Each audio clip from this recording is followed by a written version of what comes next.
Good morning दोस्तों, मैं आपका दोस्त बीएल आपके अपने YouTube channel all in one with BL पर आपका स्वागत करता हूं।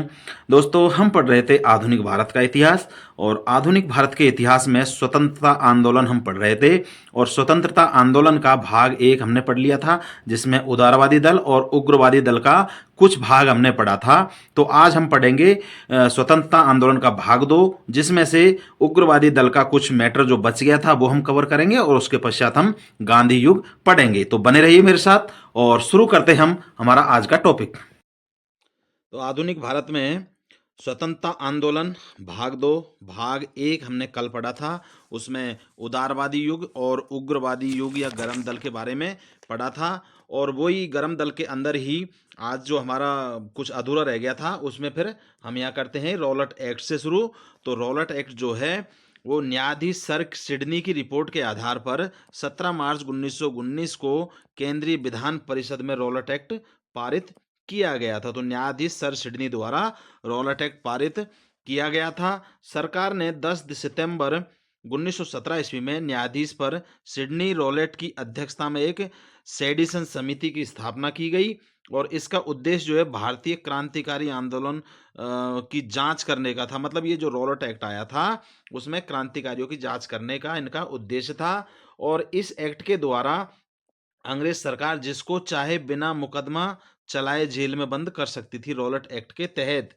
इसलिए इस एक्ट को बिना अपील, बिना वकील और बिना दलील वाला कानून भी कहा गया था। तो 17 मार्च 1919 को जब रॉलेट एक्ट आया तो रॉलेट एक्ट का मुख्य उद्देश्य ये था कि जो क्रांतिकारी आंदोलनकारी है उनको पकड़ना और किसी पर भी बिना चार्ज लगाए, बिना अपील किए, बिना दलील उसकी सुने हुए उसको जेल में बंद कर देना। तो ये रॉलेट एक्ट के बारे में इसका विरोध हुआ। तो महात्मा गांधी ने रॉलेट एक्ट के विरुद्ध में क्या सत्याग्रह सभा बनाई और जिसके जो सदस्य थे वो थे जमनालाल बजाज, द्वारिकादास, शंकरलाल बेकर, उमा सोमानी और बीजी हनीमिन। ये इस मतलब रॉलेट एक्ट के विरुद्ध में जो सत्याग्रह सभा बनाई थी ये उनके सदस्य थे। रॉलेट एक्ट के विरोध में 6 अप्रैल 1919 ईस्वी को एक देशव्यापी हड़ताल, मतलब पूरे देश में हड़ताल रखी गई थी। और दिल्ली में 30 मार्च 1919 ईस्वी को आंदोलन का नेतृत्व जो है स्वामी श्रद्धानंद ने किया था। मतलब ये रॉलेट एक्ट जब आया था तो इसका आंदोलन जो है तो दिल्ली में क्या है स्वामी श्रद्धानंद ने इसका नेतृत्व किया था। और इसके बाद में जलियांवाला बाग हत्याकांड। अब देखिए ये जलियांवाला बाग जो हत्याकांड है रॉलेट एक्ट के अगेंस्ट भी था। ये मतलब रॉलेट एक्ट के विरुद्ध में था और रॉलेट एक्ट के तहत कुछ लोगों को बंदी बनाया गया था, उसके विरुद्ध में ये सभा हो रही थी। तो देखते हैं आगे कि 13 अप्रैल 1919 ईस्वी को बैसाखी के दिन अमृतसर में जलियांवाला बाग हत्याकांड हुआ था। और ये क्यों हुआ था कि डॉक्टर सतपाल एवं डॉक्टर सैफुद्दीन किचलू के गिरफ्तारी के विरोध में ये जनसभा हो रही थी और इनको रॉलेट एक्ट के तहत में बिना अपील, बिना दलील सुने इनको बंदी बनाया गया था, गिरफ्तार किया गया था। तो उनके विरोध में एक सभा हो रही थी और जनसभा पर जो है ब्रिगेडियर जनरल जो था आर डायर, जो जनरल डायर के नाम से जानते हैं, उसने बिना किसी चेतावनी के यहाँ पर गोली चलवा दी थी। और जब गोली चलवा दी थी उससे सरकारी रिपोर्ट के अनुसार जो है 379 व्यक्ति मारे जाने की सूचना मिली और 1200 लोग घायल होने की सूचना इसमें मिली थी। और इस हत्याकांड में एक हंसराज नाम का व्यक्ति था, उसने डायर का सहयोग किया था। मतलब चुगलखोर तो हर काल में रहे हैं, तो ये भी हंसराज नाम का व्यक्ति अंग्रेजों का ही आदमी था। और इसने ये भारतीय था लेकिन अंग्रेजों के लिए काम करता था और इसने इस कांड में सहयोग किया था। तो जलियांवाला हत्याकांड जो है वो डॉक्टर सतपाल और डॉक्टर सैफुद्दीन किचली को गिरफ्तार कर लिया गया था, जो रॉलेट एक्ट के तहत बिना सुनवाई के गिरफ्तार किया गया था। इसके विरोध में एक जनसभा हो रही थी अमृतसर में और उस पर ब्रिगेडियर जनरल जो है डायर ने बिना चेतावनी के गोली चलवा दी थी, जिसमें 379 आदमी मारे गए और 1200 लोग घायल हुए। और ये देशद्रोही हंसराज ने जो है इसकी सहायता की थी। जलियांवाला बाग के समय चमनदीप ने पंजाब में डंडा फौज की स्थापना की थी। तो इस चमनदीप ने क्या है डंडा फौज नाम से एक संगठन बनाया था पंजाब के अंदर।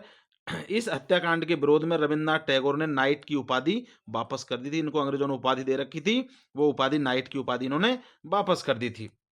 इस हत्याकांड की जांच के लिए सरकार ने 19 अक्टूबर 1919 को उसके लॉर्ड हंटर की अध्यक्षता में एक आयोग का गठन किया, जिसमें 3 भारतीय सदस्य थे। उनमें कौन-कौन था? चिमनालाल सीतलवाड़ा, शहजादा सुल्तान अहमद और जगत नारायण सहित कुल 8 सदस्यों की ये सभा थी। तो मतलब ये हत्याकांड हुआ था।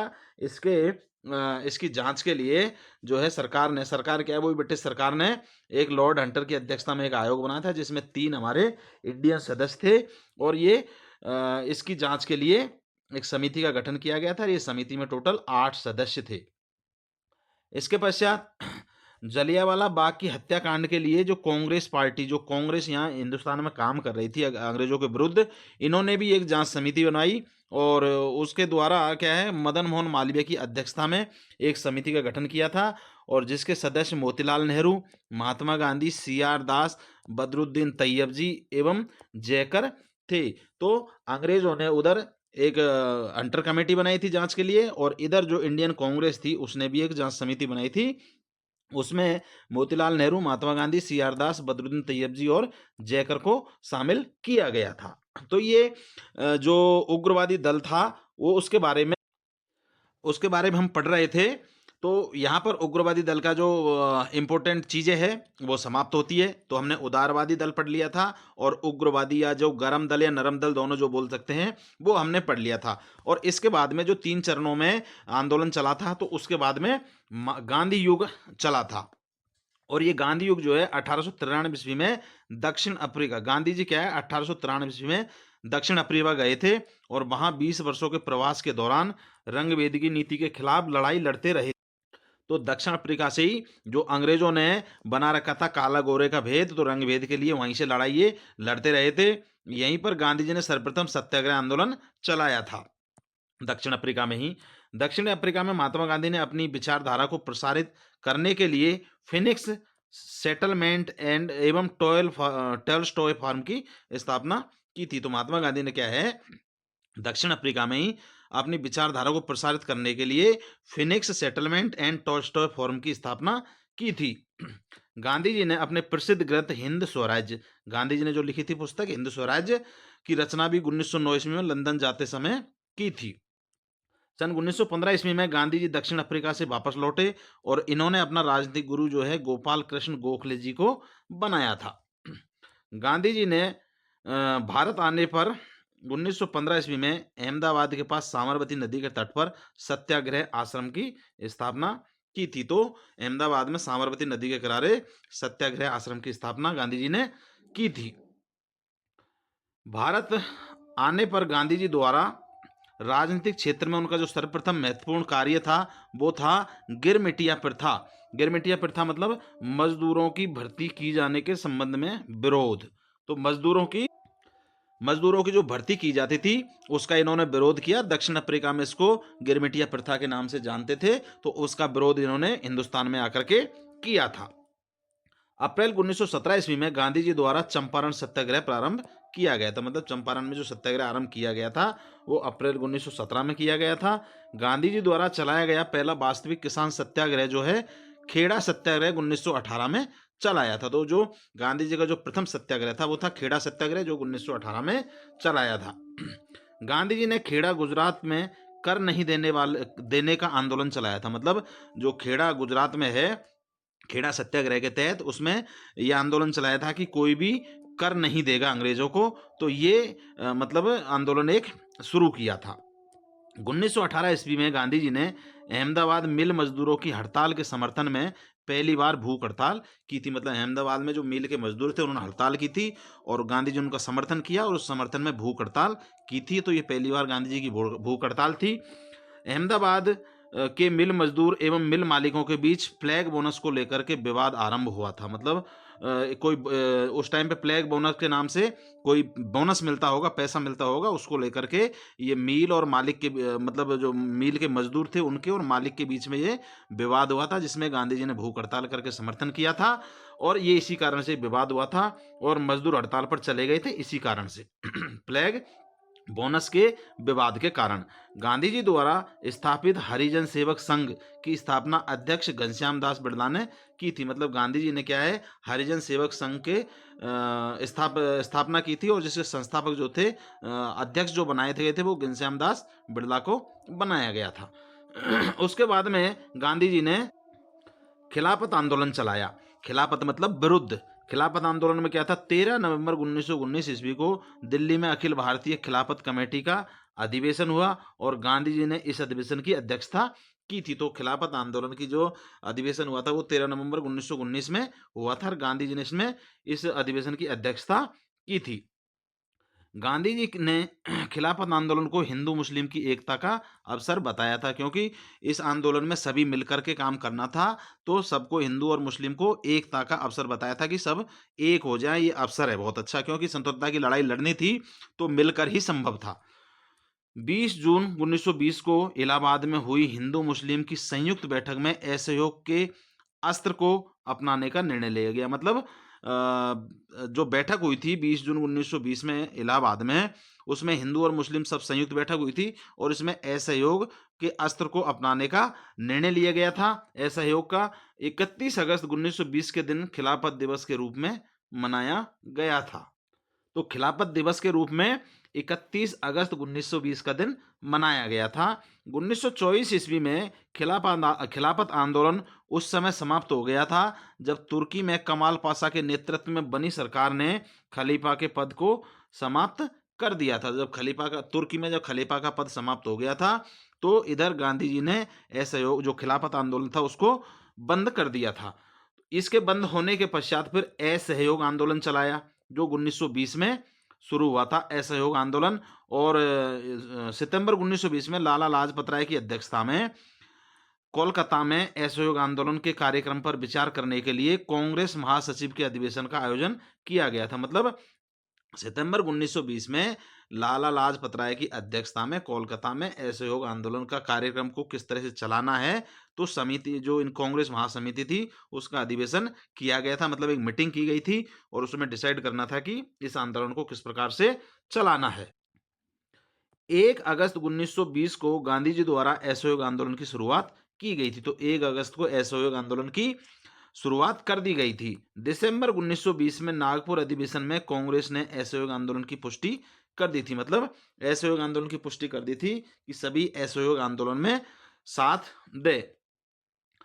उसके बाद में असहयोग आंदोलन के कारण जो थे, असहयोग आंदोलन क्यों चलाया था, इसके क्या कारण थे, तो एक तो रॉलेट एक्ट था, जिसमें बिना अपील, बिना दलील के किसी को भी कैद किया जा सकता, बंदी बनाया जा सकता था।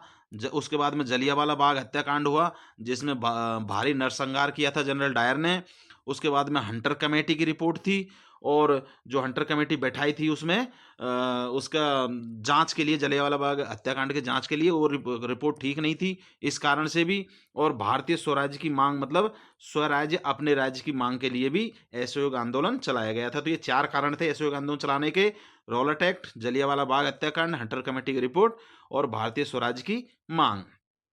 असहयोग आंदोलन के रचनात्मक कार्य जो थे, उनमें क्या क्या कार्य करना था, एक तो शराब का बहिष्कार करना था, हिंदू मुस्लिम एकता एवं अहिंसा पर बल देना था, छुआछूत से परहेज करना था, मतलब किसी छोटी जाति वाले से छुआछूत नहीं करना था, स्वदेशी वस्तुओं का प्रयोग करना था, हाथ से बने खादी के कपड़ों का प्रयोग करना था, कड़े कानून की सविनय अवज्ञा करनी थी, और कर न देना था। तो जो असहयोग आंदोलन में जो कार्य निश्चित किए थे, उसमें से कि शराब का प्रयोग कोई नहीं करेगा, और हाथ से बने कपड़े पहनेंगे, और जो कड़े कानून है उन कानूनों का सह विनय, मतलब विनय पूर्वक उनकी अवज्ञा करेंगे, उनको हम मानेंगे नहीं, आक्रोश में नहीं, प्यार से उन चीज़ों को मानेंगे नहीं, और शराब का बहिष्कार कर देंगे हम, हिंदू मुस्लिम एकता इसमें बनाए रखेंगे, अहिंसा का पर बल देंगे, मतलब अहिंसा से ही काम करेंगे। तो इन चीज़ों को बेस बनाया था कि असहयोग आंदोलन के तहत ये सारे काम करने हैं।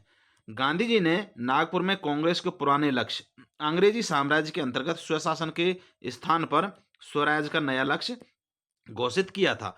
तो जो कांग्रेस का पुराना लक्ष्य था, अंग्रेजी साम्राज्य के अंतर्गत स्वशासन, मतलब पहले नरम दल, जब नरम दल या उदारवादी दल जो का इफेक्ट जब कांग्रेस पे था, तो इनका मानना था कि अंग्रेजों के अंतर्गत रहकर ही भारत का विकास हो सकता है या फिर उन्नति हो सकती है। तो जो पुराने लक्ष्य था उसको इस असहयोग आंदोलन में छोड़ दिया था और उसमें स्वशासन के जो अंग्रेजी साम्राज्य के अंतर्गत स्वशासन के स्थान पर स्वराज्य का नया लक्ष्य घोषित किया था। मतलब अपना राज्य होगा, अंग्रेजों के अंतर्गत हम नहीं रहेंगे, हमारा स्वयं का राज्य होगा, तो स्वराज्य का नया लक्ष्य घोषित किया था। गांधी जी की इस घोषणा से वेसेंट, जिन्ना, पाल ने असंतुष्ट होकर कांग्रेस छोड़ दी थी, क्योंकि ये नरम दल के नेता थे। तो इन्होंने मतलब जो कांग्रेस को छोड़ दी थी, सॉरी, ये नरम दल के नहीं थे, ये गरम दल के नेता थे। तो ये असंतुष्ट थे इस चीज से कि क्यों ना हम बल से प्रयोग लें, क्यों हम एक मतलब आंदोलन से काम चलाएं। तो इस वजह से इन्होंने कांग्रेस को छोड़ दी थी। मोहम्मद अली पहले नेता थे जिन्हें सर्वप्रथम असहयोग आंदोलन में गिरफ्तार किया गया था। मतलब असहयोग आंदोलन में भाग लेने के कारण इनको पहले गिरफ्तार किया गया था फर्स्ट में। आंदोलन के आरंभ में महात्मा गांधी ने केसर हिंद इनको उपाधि दी हुई थी और जमनालाल बजाज ने राय बहादुर की उपाधि इनको दी हुई थी। दोनों उपाधि वापस कर दी थी। मतलब अंग्रेजों द्वारा महात्मा गांधी को केसर हिंद की उपाधि दी हुई थी और जमनालाल बजाज को राय बहादुर की उपाधि दी हुई थी। तो असहयोग आंदोलन शुरू करने से पहले इन दोनों महापुरुषों ने ये उपाधि वापस अंग्रेजों को लौटा दी थी कि हमें नहीं चाहिए आपकी उपाधि। तो असहयोग आंदोलन से पहले इन्होंने ये कार्रवाई की थी। गांधी जी के आह्वान पर असहयोग आंदोलन के खर्च की पूर्ति के लिए 1921 में तिलक स्वराज फंड की स्थापना की गई थी। मतलब जब आंदोलन चल रहा है तो उसमें लोग भी इकट्ठे होंगे, तो उसमें खर्चा भी होगा, तो खर्चे के लिए 1921 में तिलक स्वराज फंड की स्थापना की गई थी। 5 फरवरी 1922 ईस्वी को उत्तर प्रदेश के गोरखपुर जिले में चौरा चोरी की घटना घटी। अब चौरा चोरी की घटना क्या है, तो जिसमें क्या है, किसानों के एक जुलूस पर गोली चलाई अंग्रेजों ने और चलाए जाने के कारण वो भीड़ में गुस्सा हो गया, मतलब क्रोध आ गया भीड़ को, और उन्होंने एक थाने में आग लगा दी जिसमें 21 सिपाही की मृत्यु हो गई। मतलब 21 अंग्रेजी सिपाही उसमें मारे गए थे। ये चोरा चोरी कांड था कि अंग्रेजों ने एक किसानों के साधारण जुलूस पर या शांतिपूर्ण जुलूस पर गोली चलाई थी, जिससे किसानों की भीड़ में आक्रोश आ गया और एक थाने को जला दिया जिसमें 21 सिपाहियों की मृत्यु हो गई थी। ये 5 फरवरी 1922 ईस्वी में उत्तर प्रदेश के गोरखपुर जिले में हुआ था चोरा चोरी कांड। चोरा चोरी कांड से दुखी होकर 12 फरवरी 1922 ईस्वी को गांधी जी द्वारा असहयोग आंदोलन को समाप्त कर दिया गया था, क्योंकि गांधी जी अहिंसा पर बल दे रहे थे लेकिन यहाँ पर हिंसा हुई थी। तो इस कारण से फिर असहयोग आंदोलन को भी बंद करने की घोषणा कर दी गई थी।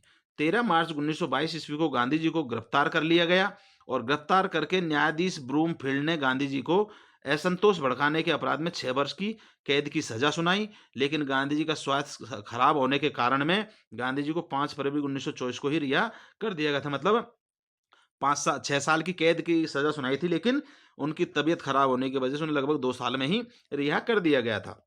जून 1922 में कांग्रेस द्वारा सविनय अवज्ञा जांच समिति का गठन हकीम अजमल खां की अध्यक्षता में किया गया था। उसके पश्चात में गांधी युग में फिर स्वराज पार्टी की स्थापना हुई और स्वराज पार्टी, इसका उद्देश्य जो है कांग्रेस के अंदर रहकर के चुनावों में हिस्सा लेना और विधान परिषद में विदेशी सरकार के गठन की मांग को उठाना था। मतलब स्वराज पार्टी की स्थापना का मतलब ये था कि कांग्रेस के अंदर रहना है और विधान परिषद में स्वदेशी सरकार के गठन की मांग करनी है। मार्च 1923 ईस्वी में मोतीलाल नेहरू, सीआर दास के द्वारा इलाहाबाद में स्वराज पार्टी का गठन किया गया।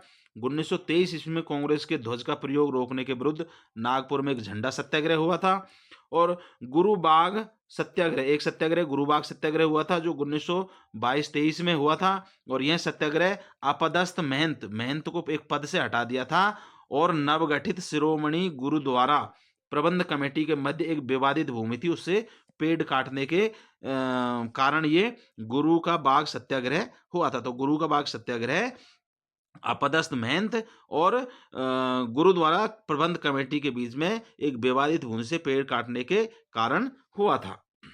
उसके बाद तारकेश्वर सत्याग्रह हुआ जो 1924 में हुआ और ये बंगाल में एक भ्रष्ट महंत के विरुद्ध स्वामी विश्वानंद ने आरंभ किया था। तारकेश्वर सत्याग्रह एक भ्रष्ट महंत के विरुद्ध स्वामी विश्वानंद ने आरंभ किया था। एक बायाकोम सत्याग्रह हुआ था जो 1924 से 1925 ईस्वी में हुआ और ये केरल के त्रावणकोर राज्य में एजवा कांग्रेस नेता टी.के. माधवन ने मंदिर में प्रवेश करने के लिए ये सत्याग्रह बायाकोम सत्याग्रह चलाया था। अक्टूबर 1924 ईस्वी में सचिंद्र नाथ सान्याल, राम प्रसाद बिस्मिल, चंद्रशेखर आजाद के द्वारा कानपुर में हिंदुस्तान रिपब्लिकन एसोसिएशन की स्थापना की गई थी। तो अक्टूबर 1924 में। उसके पश्चात दिसंबर 1924 में बेलगांव कांग्रेस अधिवेशन की अध्यक्षता महात्मा गांधी के द्वारा की गई थी। तो एक अधिवेशन हुआ था बेलगांव में, उसकी अध्यक्षता भी महात्मा गांधी ने की थी। 9 अगस्त 1925 को काकोरी कांड की घटना घटी, जिसमें राम प्रसाद बिरमिल, अशफाक उल्लाह, रोशनलाल, राजेंद्र लाहिड़ी पर मुकदमा चलाकर इनको सबको फांसी दे दी गई थी। काकोरी कांड के जुर्म मतलब इन पर मुकदमा चला करके सन 1925 ईस्वी में विठल भाई पटेल को केंद्रीय विधानमंडल का अध्यक्ष बनाया गया था। और चंद्रशेखर आजाद के द्वारा सितंबर 1928 ईस्वी में दिल्ली में फिरोज शाह कोटला मैदान में हिंदुस्तान सोशलिस्ट रिपब्लिकन एसोसिएशन की स्थापना की गई थी। तो चंद्रशेखर आजाद द्वारा 1928 ईस्वी में दिल्ली के फिरोज शाह कोटला मैदान में हिंदुस्तान सोशलिस्ट रिपब्लिकन एसोसिएशन की स्थापना की गई थी। तो गांधी युग में यहाँ तक हमने आज तक पढ़ा। तो स्वतंत्रता आंदोलन का भाग 2 यहाँ समाप्त होता है, और हम कल पढ़ेंगे इसमें से बचे हुए गांधी युग में भाग 3 में। और आपसे रिक्वेस्ट है कि चैनल को सब्सक्राइब कर लीजिए और वीडियो को लाइक करके अपने दोस्तों के साथ शेयर जरूर कीजिए। और मिलते हैं कल एक स्वतंत्रता आंदोलन के भाग 3 के साथ में। तब तक के लिए नमस्कार, धन्यवाद।